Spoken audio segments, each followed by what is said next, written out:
The day starts with uncertainty and plans for shopping. A note indicates someone will pick up kids from school at lunchtime and prepare for Jason's birthday party. After getting ready with a refreshing shower, there is time to do some work and possibly spend time in the garden before the family returns. Work plans are progressing well and should be completed by Monday. With work finished, there's time to relax before lunch when Grace and the kids return.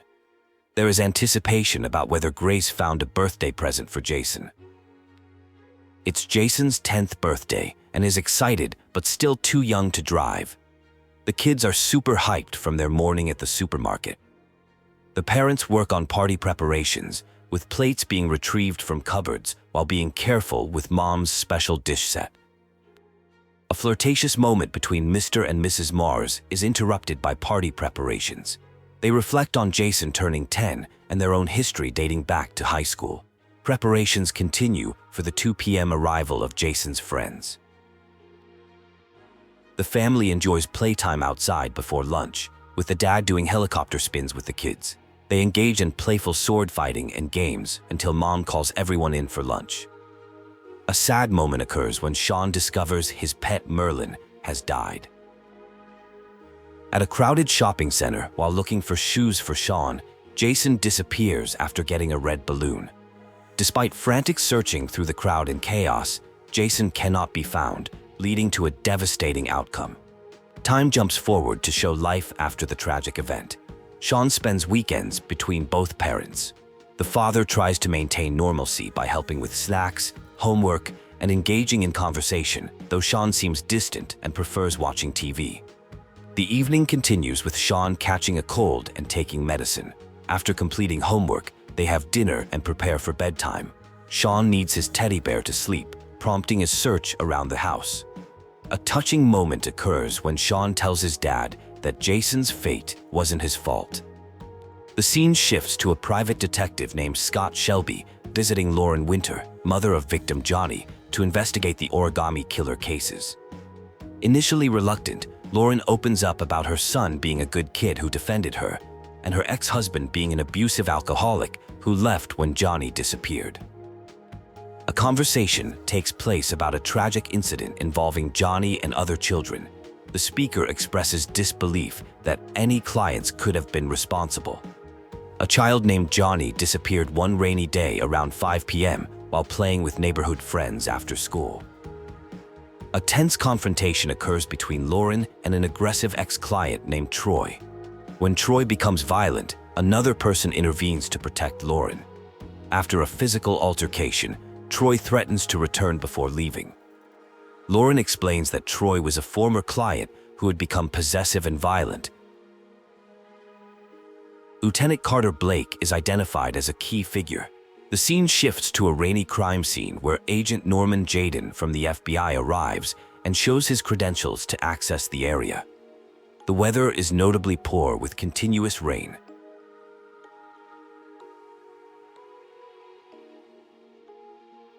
At the crime scene, Agent Jayden meets Lieutenant Blake.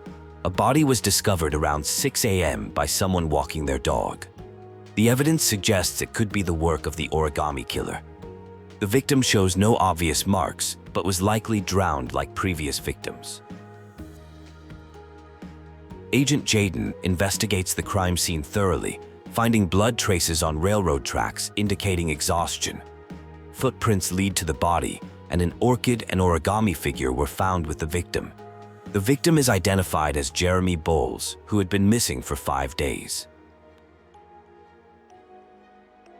A psychological evaluation takes place, where someone is asked to share immediate thoughts about various images, including a butterfly, wolf's head, crab, and death. The conversation reveals deep trauma and guilt.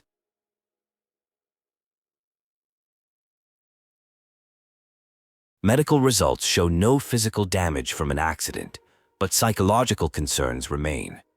A father named Ethan discusses his guilt over his son Jason's death and his struggling relationship with his other son Shaun. He mentions experiencing concerning blackouts. A father and son spend time at a park trying to reconnect. They enjoy various activities, including the seesaw, merry-go-round, swings, and playing with a boomerang. The interaction shows signs of healing in their relationship despite past trauma. A conversation begins about walking and talking together while heading to a press conference. The daily press conferences have become routine, though finding new information to share isn't always easy. However, today there appears to be some noteworthy updates to discuss. The discussion turns to Lieutenant Blake, who, despite having unique methods, is considered a capable officer. The FBI involvement in the case wasn't initially welcomed, but the Origami Killer investigation has evolved into a national concern, drawing significant media attention due to the killer's distinct signature of leaving flowers and origami figures. The conversation shifts to getting settled in at the office and watching an upcoming press conference. There appears to be some tension with certain personalities, particularly regarding Captain Perry's focus on media relations over investigation work. A brief interaction occurs regarding a traditional watch given to new tenants, followed by being shown to a surprisingly modest office space. The focus then turns to examining case evidence and building a profile of the Origami Killer. The investigation details reveal that the killer uses common orchids available in any flower shop. The suspect likely drives a 1983 Chevrolet Malibu. 8 victims aged 9 to 13 have been claimed over 3 years, all abducted from public places and found drowned in rainwater near railroad lines during fall months.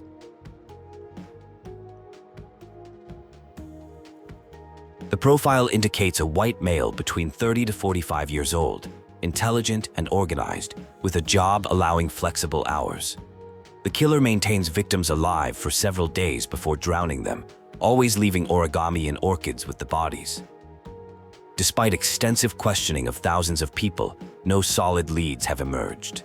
A new case develops involving Shaun Marr's disappearance from a park carousel around 4:15 p.m. The father, separated from his wife, waited several hours before reporting the missing child, having searched the neighborhood first. The possibility of this being another Origami Killer case gives them approximately 4 days to find the boy alive. A private detective named Scott Shelby investigates the case, interviewing a shop owner whose son was previously killed. The shop owner provides a mysterious box containing possible clues about the killer. During the interview, they handle a potentially dangerous robbery situation. Late-night insomnia leads to unsettling experiences, including mysterious shadows and movements in an apartment, creating an atmosphere of paranoia and fear. The situation escalates into a tense sequence of events, suggesting someone might be present in the space. The narrative takes a dark turn with references to missing children and mysterious circumstances. Questions arise about possible blackouts and involvement in recent events, particularly regarding Shaun's disappearance. The situation becomes increasingly complex, with media presence and growing uncertainty about recent actions. The night has been sleepless and filled with worry about Shaun's disappearance. There's deep concern about a letter that may be connected to Shaun going missing, which needs to be shown to the police. The emotional weight of potentially having hurt Shaun weighs heavily. There's an urgent need to get through a crowded area to reach a locker, despite severe anxiety about crowds. The pressure to push through the discomfort is intense, as finding out what's in the locker feels critically important.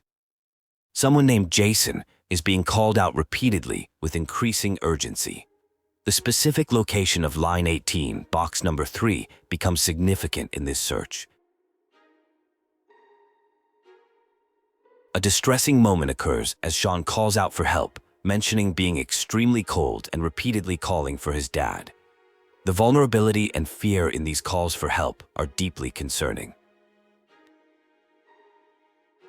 A detailed criminal profile emerges of a methodical killer, white, 30 to 45 years old, who plans carefully and treats victims symbolically rather than personally. The killer leaves origami figures and orchids as apologetic gestures, covering victims' faces with mud to make them anonymous. The investigation reveals key geographical patterns. The killer's first murder typically occurs near their home base, with subsequent crimes ranging further out. Analysis narrows the search to a 10-square-mile zone with roughly 10,000 residents. A crucial pattern emerges. Victims are found 3 to 5 days after disappearing, always with 6 inches of rainfall. The killer drowns victims in rainwater during fall using some form of open container. This creates a ticking clock. More rain means less survival time. An investigation leads to Nathaniel Williams' home, where religious imagery dominates. The space reflects his intense religious beliefs and possible mental instability. A tense interrogation unfolds with Nathaniel, who claims innocence while displaying signs of religious mania. The situation escalates dramatically when questioned about voices he hears, leading to a dangerous confrontation involving a weapon. The scene shifts to Mrs. Bowles' residence, where a crying baby leads to the discovery of a concerning situation. Mrs. Bowles is found injured and struggling to care for her baby Emily after both her son Jeremy and husband disappeared. Someone is attempting to retrieve a vehicle that has been stored and maintained there for 2 years, with monthly maintenance checks performed. Searching through what appears to be a building, specifically on the 3rd floor down near a service elevator, there seems to be uncertainty about having been there before, with thoughts lingering about a well. Someone named Shaun is mentioned as being exhausted but alive, with determination to rescue him. A curious detail emerges about a car being present for 2 years. Following GPS navigation instructions to reach a destination 4 miles away. The journey involves specific turns and exits. Upon arrival, a challenging task is presented, driving against traffic for 5 miles within 5 minutes to save someone. Despite shaking hands in fear, there is determination to complete this dangerous task to obtain more clues for a hangman puzzle. After reaching the destination, repeated prompts appear on a screen. Instructions indicate that a reward can be found in the glove compartment, with the key located inside the GPS unit itself. News coverage discusses the disappearance of 10-year-old Shaun Marr, suggesting this could be another case linked to the Origami Killer.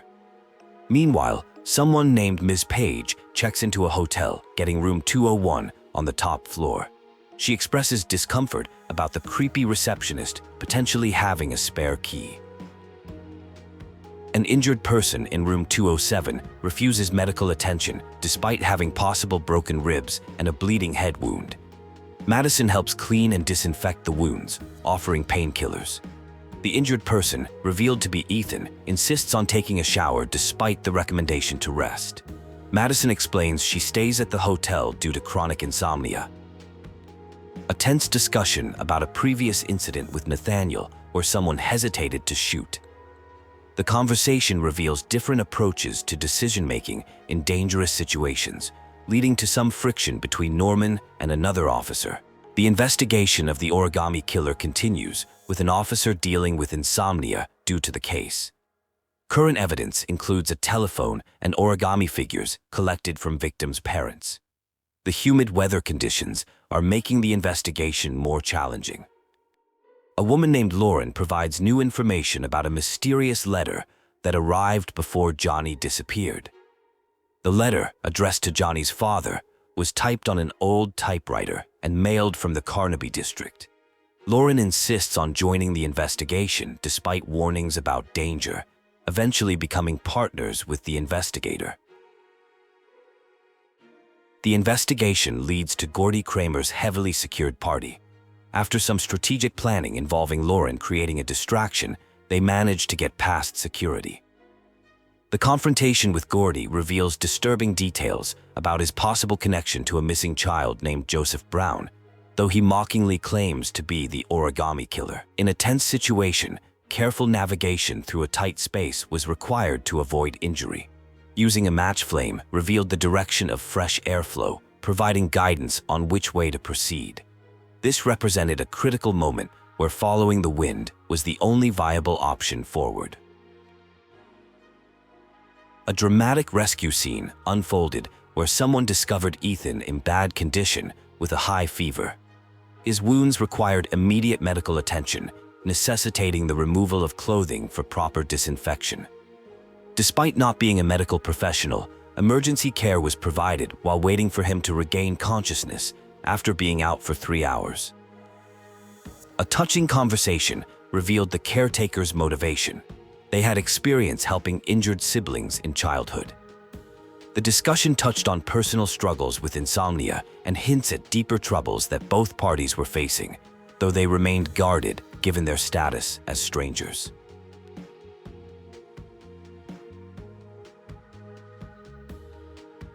A suspect vehemently denied involvement in murders, explaining they fled from police questioning only because of a parole violation. This alibi was later confirmed, forcing investigators to look elsewhere, as this lead turned out to be a dead end despite initially seeming promising. A mother's testimony described a disturbing incident where her son returned home late one rainy night, speaking strangely about drowning. The next day, news broke about another Origami Killer victim, suggesting a possible connection. She desperately pleaded for help in finding her son. Law enforcement questioned a doctor about a patient, leading to a heated confrontation over patient confidentiality. Despite threats and aggressive tactics, the doctor initially maintained professional ethics until pressure revealed information about the patient's psychological state and connection to drowning visions. A tense golf course meeting between Mr. Shelby and Mr. Kramer revealed attempts to interfere with an investigation. Kramer, an influential figure, tried to bribe and then threaten Shelby to stop investigating his son, but Shelby firmly refused to be bought off. A disturbing challenge was presented involving self-mutilation within a time limit as part of a twisted test. The scene involved intense psychological pressure and physical danger, highlighting the desperate lengths someone would go to save another. A police operation to apprehend a suspect was complicated by an unexpected civilian presence. Despite careful positioning and planning, the situation became chaotic, leading to a dramatic chase through urban environments, including alleys and subway stations. News broke identifying Ethan Marr as the suspected Origami Killer, triggering a nationwide manhunt. This revelation led to an intimate conversation where Ethan confessed to experiencing blackouts and possibly having an alternate personality, testing his love for his son through trials. The investigation reached a critical point with conflicting views among investigators. While Blake remained convinced of Marr's guilt, others expressed doubts about whether the evidence truly supported this conclusion, suggesting possible disagreement within the investigative team. Discussion reveals Marr is not the Origami Killer, despite some evidence suggesting otherwise. His psychological profile and location patterns don't match up with the crimes. The idea of a father drowning 8 victims before kidnapping his own child seems implausible. Someone suggests reviewing existing evidence for new leads. A video recording surfaces from near the park when Shaun Marr disappeared. It shows a Chevrolet matching tire prints passing at 6 Lee and returning at 1637, potentially the killer's car. The vehicle was stolen, with suspect Jackson Mad Jack Neville involved, though charges were dropped due to insufficient evidence. Someone struggles with Triptocaine addiction, trying to resist taking the drug despite intense cravings. The medicine is within reach, but they attempt to maintain control through the withdrawal symptoms. Scott Shelby, now a private investigator, visits Manfred, an old acquaintance from 10 years ago who repairs clocks. Scott brings Lauren along and asks Manfred to examine an envelope, specifically the typewriter used for the address. Manfred identifies it as a Royal 5 model from 1907 to 1924. Things take a dark turn when Manfred is found dead. The killer has already called police, potentially trying to frame others. Scott and Lauren must quickly erase their fingerprints and flee before police arrive to avoid getting caught up in the investigation and losing precious time in finding Shaun Marr.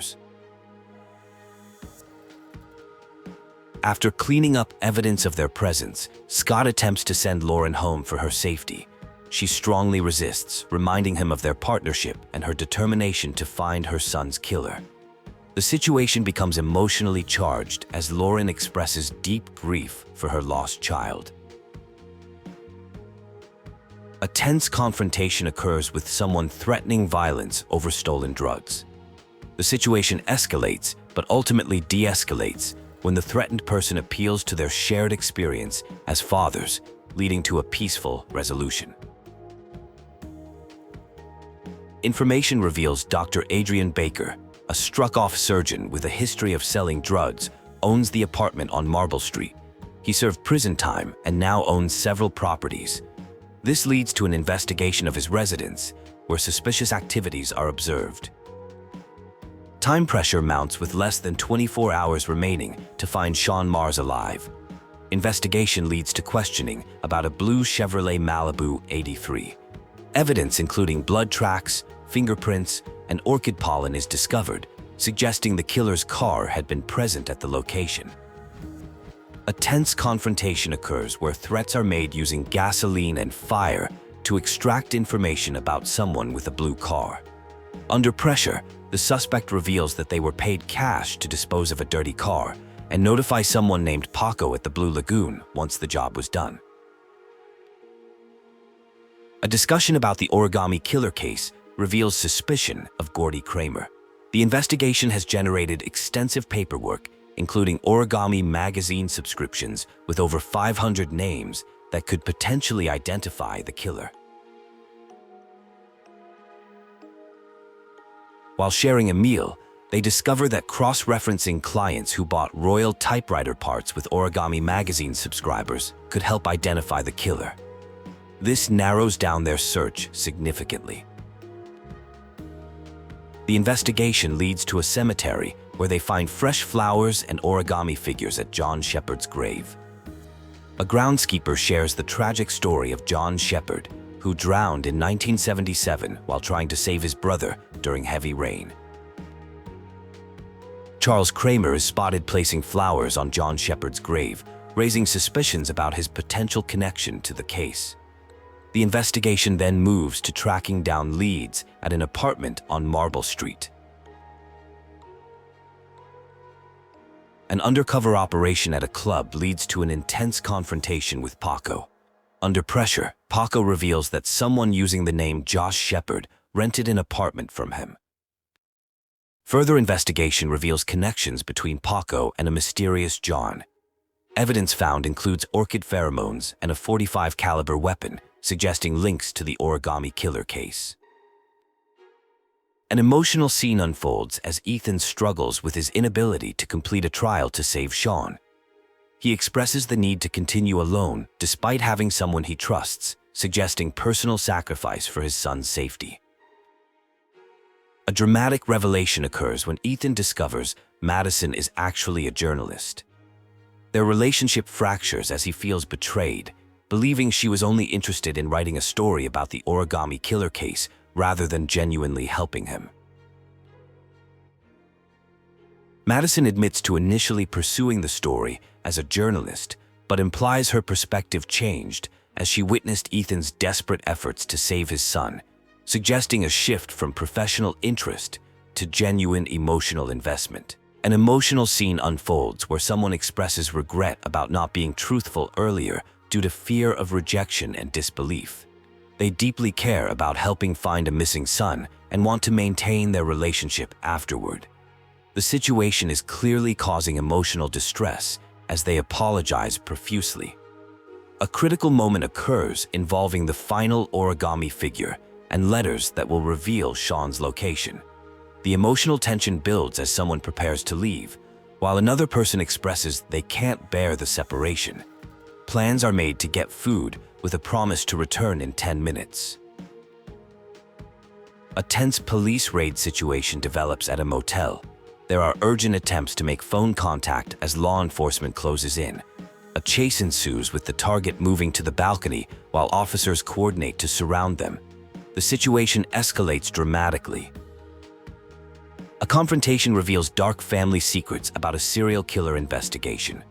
A father defends his problematic son, showing the complex dynamics between parental love and justice. The conversation becomes increasingly tense as moral obligations clash with family loyalty. After a dangerous situation, there is discussion about transportation arrangements. Safety precautions are emphasized with instructions about securing doors and windows. The mood is tense but determined as plans are made to resolve unfinished business. An intense confrontation leads to a confession about a tragic incident where someone named Gordy accidentally killed a child while imitating the Origami Killer. The father attempts to minimize the crime, showing disturbing attitudes toward the victims. The situation becomes increasingly volatile. Important information is revealed about John Shepherd, his grave, and his twin brother. Details emerge about a construction site death and a 30-year history of flower arrangements.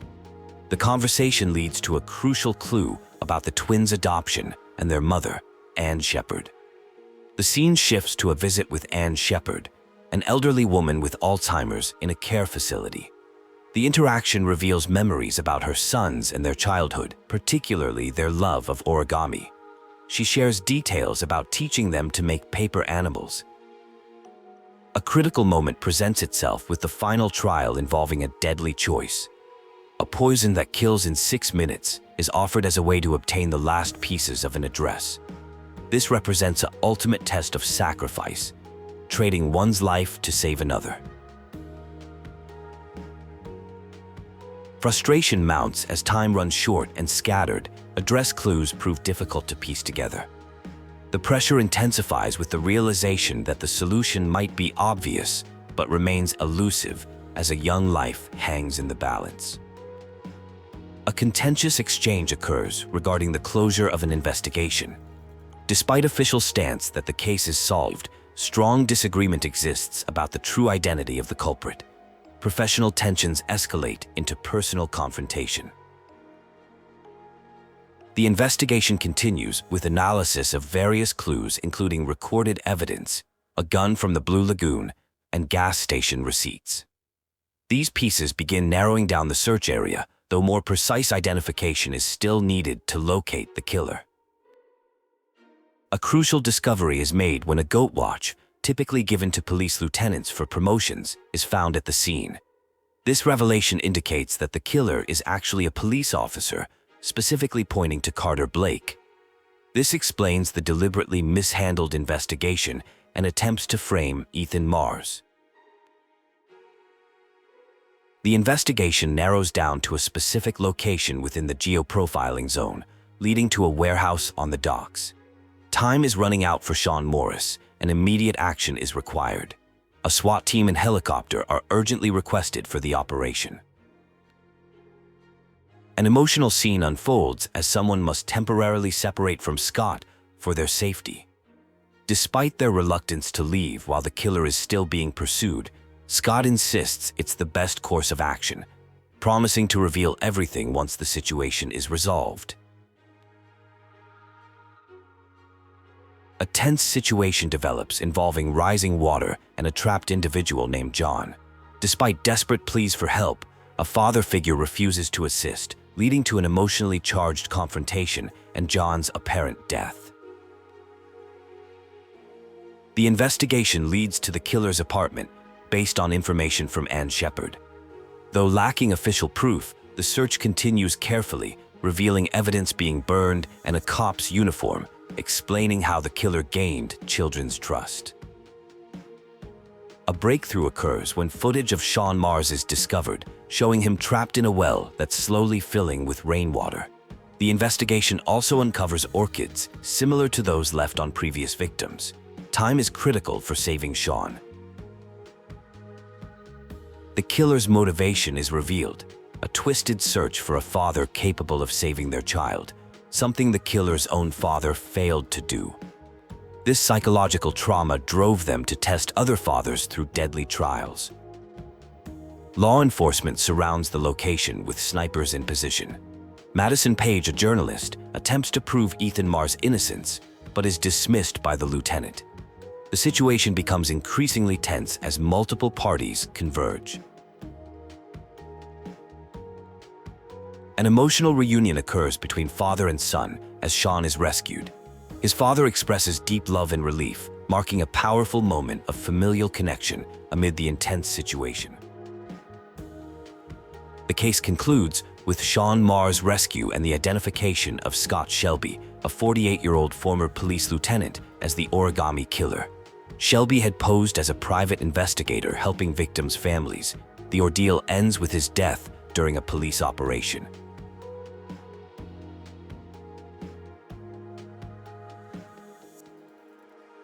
Life begins anew for the survivors as they move into a fresh home, hoping to leave the traumatic events behind. They express optimism about leading a normal life and finding happiness together as a family.